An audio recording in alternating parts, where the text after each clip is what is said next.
Welcome to Season 2 of Insurgency Unmasked. Join us as we explore the hidden stories and complexities of the Ukrainian conflict, and listen in as we deconstruct the war in Ukraine step by step, expert by expert. Welcome to another episode of Insurgency Unmasked. Today we're joined by Michael Archer to talk about BOAK. So let's kick off today. Who are you and what do you do, Michael? Yeah, so firstly, I'm chief reporter for the Modern Insurgent. So, yeah, I've focused on reporting on different insurgent groups across the world, such as Hamas and other similar groups.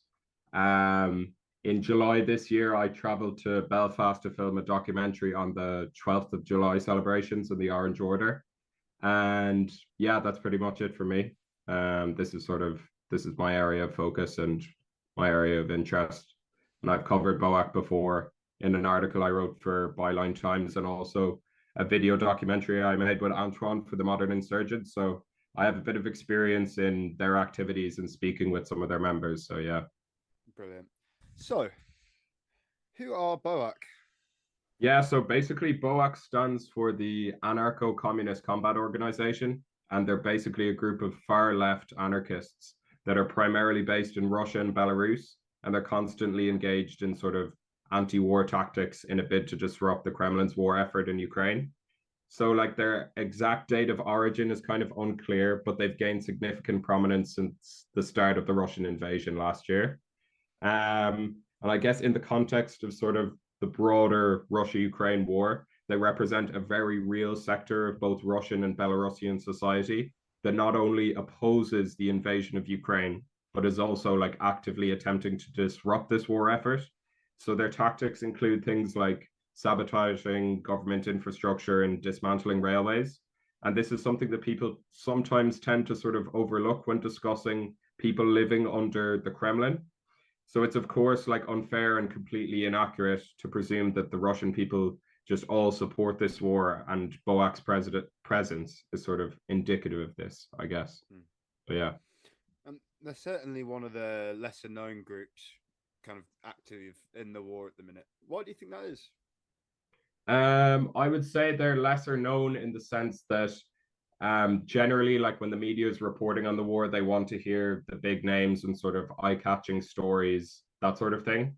And BOAK tend to sort of operate on like a small scale basis and sort of operate with a guerrilla war style tactic.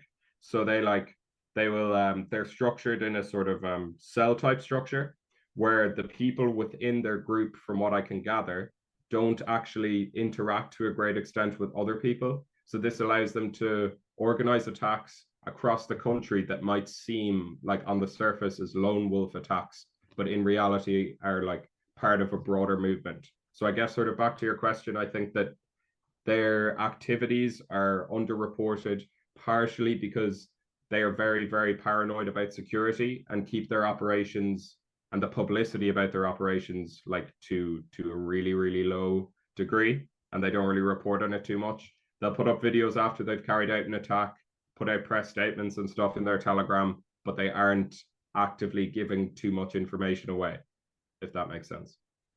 There's definitely an intent to go hidden. Yeah, oh, absolutely, 100%. Like from my time speaking to them for the documentary that we did for the Modern Insurgent and the article that I wrote then, they were very, very paranoid about security in terms of, you know, anytime I got in contact with them, they were happy to speak, but they were very, very careful about what they said and how they spread sort of messages to me when I was in contact with them. And it just came across as though, as is like probably like likely or rightly understandable, they're very, very paranoid about getting infiltrated, which would obviously completely disrupt their movement. So they keep contact to a minimum and really, really screen who they get in contact with to ensure that there's nothing sort of nefarious going on. And how do they kind of interact with the larger resistance, like the Ukrainian army, and then kind of other Russian groups? You got like the RVC and other examples like that. So I think it's quite difficult to assess how exactly they interact with these groups due to the fact that they keep everything that they're active in and all of the attacks that they carry out sort of to a minimum, in the sense that they will go out and claim an attack after it's happened. They don't overtly and openly claim any direct affiliation with other groups and organizations. But as we found out a couple of months ago, there's definitely active members in BOAK who are fighting alongside soldiers in the Ukrainian army, such as Dmitry Petrov, who is one of the founding members of BOAK. He was killed in and around Bakhmut a couple of months ago, and his position has sort of been taken over by other members in the group. I'm not sure exactly why, and I couldn't really share it even if I did know. But from being in contact with them and talking to them in and around the time that Dmitry died, it became clear that their structure is sort of, they won't have a set leader or someone at the top who can be targeted by the Kremlin or other people who might want to stop their group and their activities. And yeah, it's quite unclear, I guess, as to their activities within the Ukrainian army and other groups, but it is definitely entirely possible, and there is some evidence that they are directly engaged in combat. So let's focus on something we've definitely got more evidence for. Then let's talk about tactics and strategies. So we've noted train derailments and attacking train lines. Pretty good guerrilla warfare tactic, I think. What else have they been doing? For sure. So yeah, I guess firstly starting on their tactic of derailing railways. So they operate with and they carry out their attacks using a really like readily available tool on the internet known as Wikimapia, and that allows them to map out other railways and like supply lines and areas in which supplies will be delivered through, and then they can target them using sort of like a, I don't know, handmade tools that you could find in a hardware shop to dismantle the railway. They'll typically sort of write their group's name in Russian and the telegram code to join their telegram channel on the railway after they've carried out an attack. In terms of other forms of attacks, they put up tutorials on how to make Molotov cocktails and like other sort of smaller scale improvised explosive devices. And these are really basic in terms of all of the supplies that you need to make these tools or bombs, whatever, could be like easily found within, like, say, someone's shed or like a hardware store, as I said.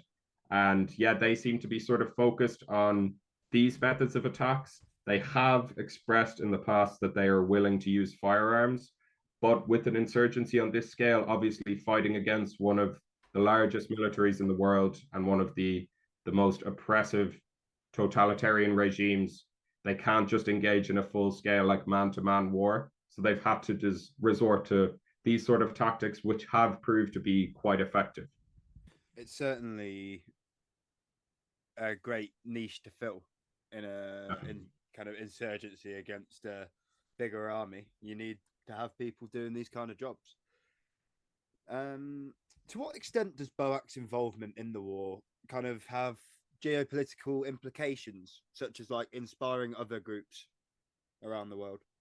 So because BOAK seem to have spread like to like kind of every corner of Russia, they can wage this guerrilla war that I was talking about against the Kremlin in loads of different geographical locations across the country and in Belarus in particular. So they, as I said, they follow this cell structure, which means that they're able to operate without, let's say, a set centralized headquarters. That hasn't become apparent. That may be the case, but it appears as though they operate based on this structure, and they have members and active fighters all across the country. So what this means is that when one attack is carried out in, let's say, Moscow or near Moscow, then the members could go and carry out another attack in Vladivostok that is not connected to the other one.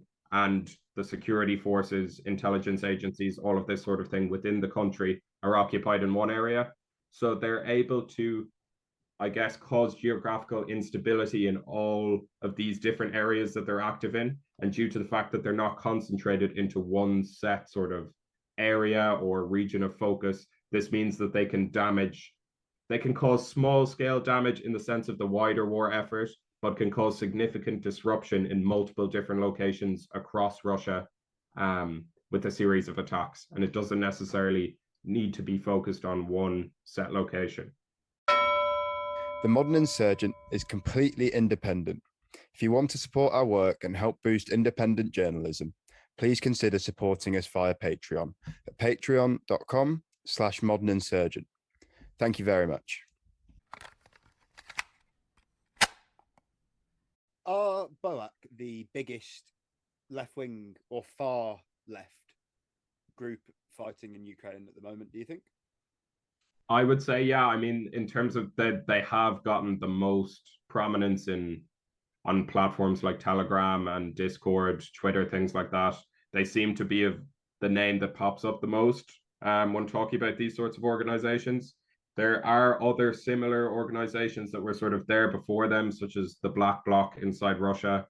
But in terms of like their prominence and how well known they are, even though they are relatively unknown in terms of the degree to which they're reported widely on the war, they would probably be one of the most prominent organizations, I would say.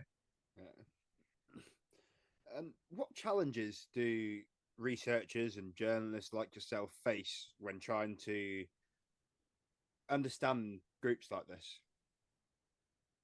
So one of the main challenges is that like these sorts of groups and the members who operate within these groups are really, really difficult to contact.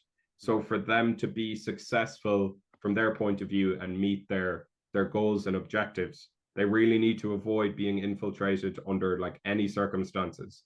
So this means for researchers, analysts, or journalists that the information that's available publicly online is quite limited in comparison to, let's say, some more prominent insurgencies across the world, like the YPG or Hamas, other similar insurgencies. So members of these groups could face like really severe punishment if they're caught. They could be tortured or executed. So they have to do everything in their power to sort of maintain security without compromising their efforts. So for researchers and analysts or anyone who's looking to learn more about these groups, I guess you sort of have to be really persistent and gain an element of trust with the members of these groups and emphasize that you are in a position to serve as a medium through which to spread information about these groups rather than being someone who's just going to use them or like use them for clickbait or expose them, etc., etc. You need to make it clear that you're trying to highlight their existence, their activities, and bring their broader movement to like the world's eye, if that makes sense. What are their most famous things of the war? If you had to make like a highlight reel, a clickbait highlight reel, what are their little highlight moments so far? Yeah, so the biggest highlight moment so far would probably be in and around like early April this year, near Rostov on Don. There was an FSB, like a Russian secret service sort of secret police unit base on the border that was targeted. So it was reported or like covered as an incendiary attack. So it's quite unclear as to what sort of device they used, but they burnt down the entire building. That was really, really really prominent on Twitter. It was reported widely, that sort of thing. I guess that if I had to pick the most prominent act that they've taken out so far, that would probably be it. But there's loads of smaller scale attacks that they've had on things like government buildings, different Kremlin-owned offices, railways being the biggest one. But yeah, I think that answers it. And I think this is pure speculation. But how do you think the civilian population receives BOAK? So yeah, even though it's really difficult to say definitively, I would like to imagine that BOAK and other similar groups like this in these contexts provide civilians in these affected areas with a certain degree of hope, due to the fact that even in one of the most brutal totalitarian regimes in the world, where all dissent is oppressed, like at all costs, there are still people who are actively fighting against the government that's ruling over them. And I think that this could provide a certain degree of hope for the Russian people that they may not have had in a long time, or the segment of Russian society, however large it is, that doesn't actually support the war effort. It may sort of embolden them to take part in this cause in BOAK's activities, or else just show them that everyone inside the country is not rooting for this war, and this is not a war that every single Russian wants or every Belarusian wants. I guess the main thing is just that it shows the people that if you fight back against the oppressor, you may die in the process, but sometimes certain things are worth dying for in their eyes, which is what certain members of BOAK have said. So does that answer it? Yeah, perfect. Cool. What can be learned from BOAK's role, do you think, in like the broader spectrum of the war? I guess in the broader spectrum of the war, like one of the most important things that I noticed, and I like emphasizing when I'm talking to people about BOAK and their activities, is that to launch a sort of effective insurgency movement like BOAK or other similar groups, you don't actually need like an endless supply of arms and ammunition to fight the oppressor. You just need to be highly organized, committed to your cause, and willing to use sort of methods outside of the box to hurt the person you are fighting against or the movement you are fighting against in different ways that are sort of not traditional, in terms of steering away of open combat on the streets and steering towards targeting buildings, targeting infrastructure, causing damage, and disrupting the war effort without directly coming in contact with the military. So I guess what we could learn is that you do not need an endless supply of resources and money to disrupt even the most armed organizations in the world and armed states in the world and most powerful people in the world. You just need to be extremely determined, as all of the members of this group seem to be, organized, as they all seem to be as well. And you need to be fully committed to the cause in the sense that you're willing to die for it. And as Dmitry Petrov proved, that is certainly the case. And members of BOAK, all of them, or the vast majority of them, are fully committed to this cause, and they will die for it. So, yeah. After this war comes to a conclusion, where do you think the members of BOAK will turn? Turn in terms of where they'll end up, or do you think they'll focus on the Russian government itself internally, like further on? Do you think that's the end goal? Yeah, absolutely. I mean, from talking to members of BOAK, they seem really determined in not only sort of ending their government's involvement in the war, but a complete upheaval of the totalitarian system that they're like fighting against. So they want a decentralized democratic society, and as anarcho-communists, they want free and open democracy, the ability for people to share ideas freely, that sort of thing. So it seems from talking to them and judging from like discourse surrounding BOAK online that they're very much serious about absolutely like changing the political landscape in Russia and not just focusing on disrupting this war. It seems as though, due to the way in which like they've planned for the past 10 years, all of their recent activities, especially during the war, it does seem as though they're looking at a bigger picture, in the sense that they're not only focusing on this war, and this war will not be the end of it. What role has Telegram played? And what role do you think it's going to play in the future? So Telegram has been like massively important in BOAK's activities and their ability to spread all of the attacks that they've carried out and evidence of the attacks they've carried out, methods of attacks that people could follow in the future. So yeah, for people who don't know, Telegram is an encrypted messaging app in which it is very difficult, in comparison to other social media sites like, let's say, Instagram, Facebook, and Twitter, to trace as to where exactly the messages are being sent from and who's sending them.